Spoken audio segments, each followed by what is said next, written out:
அடங்கி இருக்கிறாங்க. உக்காஷ் மிகிசன் அப்படின்னு சொல்லுவாங்க. பனு சாயிதி குலத்தை சேர்ந்தவங்க.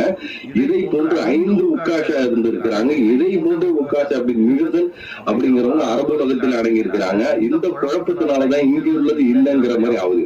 5 சகாபாக்கள் உக்காஷானே இருந்திருக்கிறாங்க. சரிங்களா? அது ஒரு வேற விஷயம். அடுத்தது சொல்லலாம் இந்தியாவுக்கு இருக்கு என்ன சொல்லி இருக்கிறாங்கன்னா, சூரத்துல் பக்கரால அல்லாஹ் சொல்லுவாங்க, குன்னாஹபிது பாலுக்கும் பாலின் அதுவும் வழக்கும் செல்லல் முஸ்தகர் மத்தவங்களாகின்னு வரும் பாருங்க.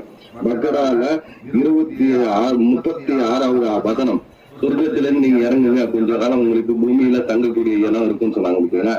இது எந்த இடம்னு யார் சொல்றான்னா, ஸல்லல்லாஹு அலைஹி வஸல்லம் தன்னுடைய நெஞ்சோட அணைத்து சொன்ன இப்னு அப்பாஸ் ரலியல்லாஹு என்ன துவா செஞ்சாங்க? இப்னு அப்பாஸ் ரலியல்லாஹு ஸல்லல்லாஹு அலைஹி வஸல்லம் அல்லாஹ் குர்ஆனுடைய விளக்கத்தையும் ஞானத்தையும் இவருக்கு கற்றுக்கொடுன்னு சொன்னாங்க.